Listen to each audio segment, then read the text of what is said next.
Fareen Salag waa macallin baray music u dhashay Croatia ahna qof nasiib badan waxa uuna dhimasho ka badbaaday ilaa iyo 7 jeer sanadku markuu ah 1962 tareen uu la socday oo uu ku safrayay ayaa ku dhacay webi baraf ah. Salag ayaa u suura gashay inuu dabaal uga soo baxo.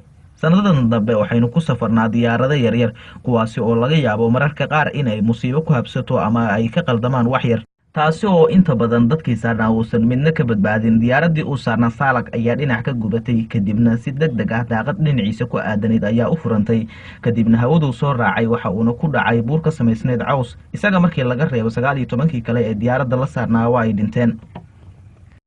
bas uu saarnaa ayaa ka taraaraxay laamiga kadibna buur ayuu ka dhacay, balse Salag waa uu ka badbaaday.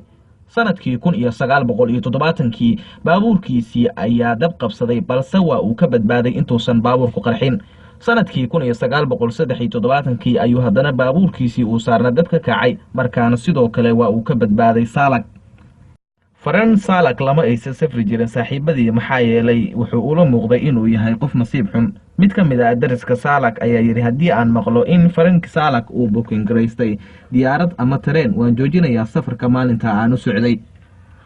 mar kale isaga oo ku safraya baabuurkiisa ayaa si kadis ah baabuur xamuula uga soo horbaxay, buurtuu ka dhacay balse kursiga gaariga ayuu xajistay, kadibna geed ayuu ku booday oo uu qabsaday. wuxuuna halkaa ka fiirsanayay baabuurkiisii oo ka hoos maray ilaa iyo 300 oo fiid ilaa uu ka qarxo. ugu dambeyntii sanadkii 2002 waxa uu ku guuleystay $10,000 oo uu ku helay bakhtiyaar nasiib. mar labaad ayuu haddana sidaas oo kale ku guuleystay bakhtiyaar nasiib. dhageystay dhacdada sheekada ninkan Salag ma waxay kula tahay inuu yahay qof aad u nasiib badan mise qof aad nasiibkiisu u xun yahay? aad baad u mahadsantihiin.